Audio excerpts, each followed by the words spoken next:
If you're looking to buy a new Audi and you desperately want an Audi RS6 Avant, but your needs include going a little farther off-road than its ground clearance might let you, or you need to tow anything at all, what are you to do? Well, have no fear, please relax, stay calm, because I have a vehicle for you.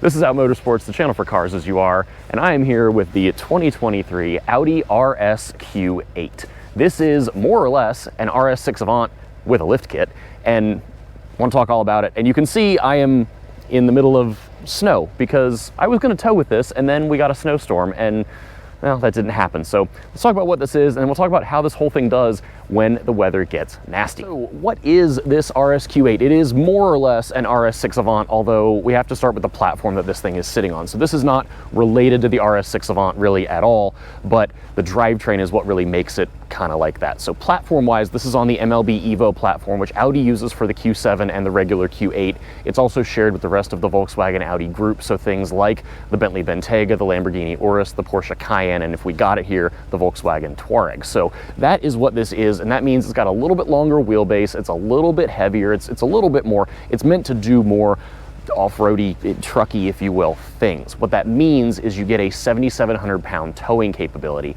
And while I'm not towing with this one because the weather is too crap to do it, I will end up towing with something later on. But MLB Evo platform, this is the biggest, baddest version of it. And then being based on the Q8, not the Q7, what that means is you've got 2 rows of seats, not 3, and you've got a little bit more of a chop top at the rear. So it's a 5-passenger SUV, kind of gives that wagony vibe like the RS6 Avant. Now under the hood here, this is where you get RS6 Avant. Quite literally, it is the same twin-turbo 4-liter V8 making 591 horsepower and 590 pound-feet of torque. We'll talk about this when we get behind the wheel, but this thing scoots. It's paired to standard Quattro all-wheel drive, of course. It's got a ZF 8-speed torque converter automatic, as they all do now. And in this case, it's got the Audi Sport differential, which means it's a limited slip diff on the rear axle. And then a couple other things going on. You've got your choice of wheels with the RS Q8. In this case, we've got a 22-inch wheel. This car has the black optics package, but has silver wheels. And I'm not sure if this is quite how these are supposed to come because this is on winter tires. So Audi might have just thrown different wheels on this that are meant to go with a non-black optics car, but either way, these are a 22-inch wheel. You've got a giant tire. In this case, we've got a hand-cooked winter tire, which is why we can do silly stuff in the snow, and then you've got really big upsized brakes. So plenty of things to make you go, steer, and stop here. Now let's get behind the wheel and talk how this thing is to drive in the snow and then on the highway when things dry back out. All right, so first things first, let's talk about off-roading in the RS Q8, which is something that approximately no one buying one of these will ever do, but I had the tires, I had the ground clearance, and I've got the road here, so figured I might as well do it. I spent the day skiing with a friend of mine, and we decided to go play on some back roads, so here we are. So this is not meant to be an off-roader. There's no underbody protection. This is more, you know, it's got air suspension to give you some ground clearance. It's gonna be about 8 inches in its full off-road height, which is about 3 inches more than what the RS6 Avant will give you. So if you do drive on roads like this and have the need for the clearance, this will do it. You just have to be careful because obviously there's, you know, not much to protect the oil pan and other stuff underneath. But it's doing a fine job.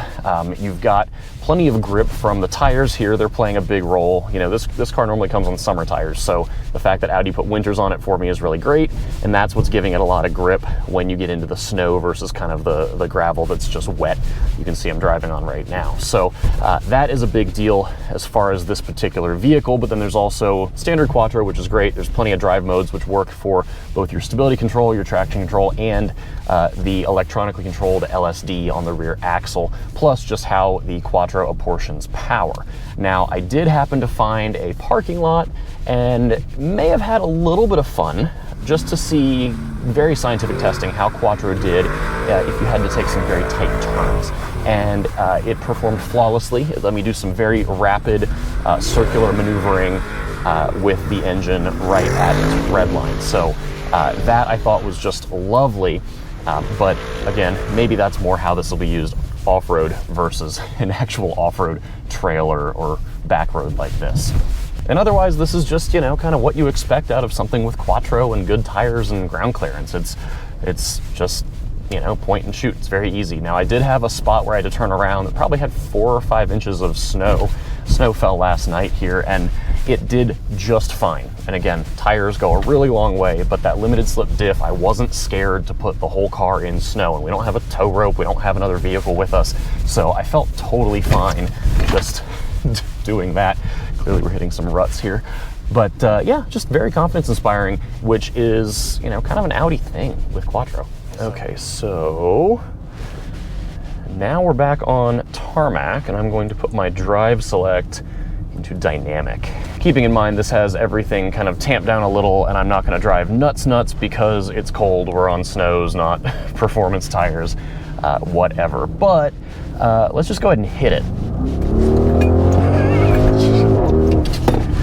This is, you can hear our skis in the back and everything. This is very fast. This is a really fast car. It sounds fantastic. It is super quick. It needs some time to build some boost. So if you're matting it away from a stoplight without brake torquing it, which again, I know many people who buy these for family use are gonna brake torque their SUVs off the line, that's how you're gonna get the fastest launch, if you will. If you're just gonna stand on it, it will feel a little laggy until you get rolling. And it even feels that way from, 30 miles an hour or so if you just stand on it. But with the transmission in its sport mode, it does a nice job keeping the engine and the turbos just spooled up right where you want everything. So it's pretty nice, and you can just easily toggle between drive and sport really easily. And that actually opens up the exhaust as well. So you heard the exhaust, it sounds fantastic, but if you don't need that or want that, just leave it in drive. But you can also throw it right back to sport. And if you rock the shifter over, now you're in manual mode and you can use the paddles here. Now, steering, as we come to these curves, I think the steering feels pretty good. It's gonna be a little squishier than normal given the tire choice, but it feels nice. I feel like I know where the front wheels are pointed. It's got decent feel, decent weight for what this car is. And then, sorry about the skis. And then same thing for the brakes. Everything just is a nice package, very confidence inspiring. Again, I know I keep saying that, but it just feels nice. Now with the steering, both at these speeds and especially at parking lot speeds, this does have four-wheel steer, so it can turn the back wheels the opposite direction a few degrees, and it really makes this feel much more nimble. This is a long car, and this makes it feel much easier to deal with when you're trying to hustle it, or when you're trying to maneuver in a parking lot or something like that. I'm gonna put this back in sport and pin it. Goodness. This thing is just an animal. It is so fast. And with the Quattro and the way it puts power down, it just doesn't care. I mean, these temperatures and everything, this would be hard for a lot of cars to put power down. This feels really, really nice. So this is about as much of an animal as the RS6 Avant is. It's a little heavier, it's a little bigger, you've got a little higher center of gravity, so the handling is not quite gonna be there as much. Like I said, different platform, but still, it's gonna be a little different. But if you need to tow or you need that ground clearance, this is the closest thing you're gonna get, and I think it's just fantastic. Okay, well, I'm brake torquing it now. Oh, the front of that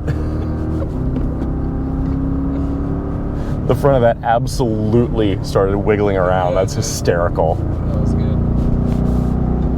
Oh, this sounds so good. All right, let's talk highway driving real quick, and then I can drink my coffee. So with this back in drive, this back in dynamic, oh, I don't even want dynamic, I want automatic. Auto. Let's give me back all the mushy goodness.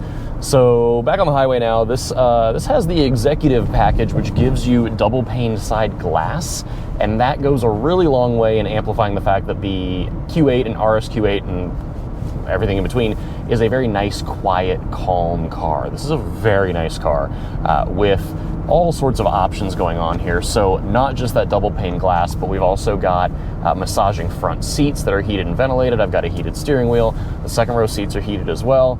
It's just a really nice place to spend time. This has the $5,000 Bang & Olufsen sound system, which is great, much as it is on the RS6.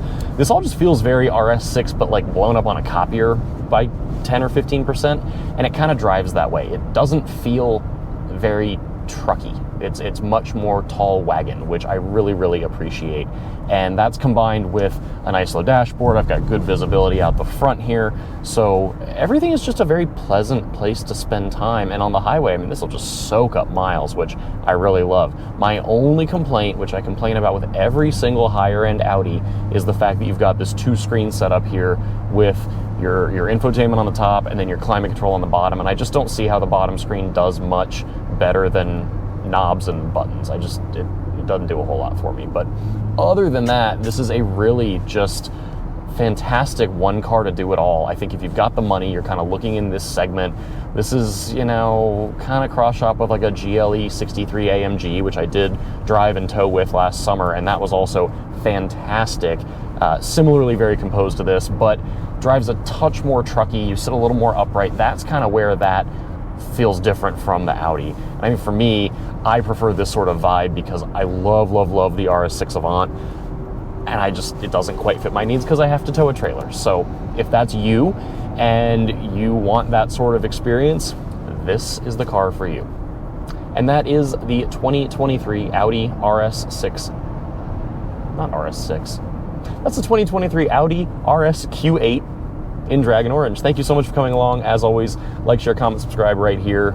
Follow us on other social media. Head over to outmotorsports.com. We've got 3 track events coming up this calendar year and some road rallies. The registration for the track events is open now, so head over, check those out, get signed up, and we'll hopefully see you over there very, very soon. Till next time, stay safe, be well. See you for the next one.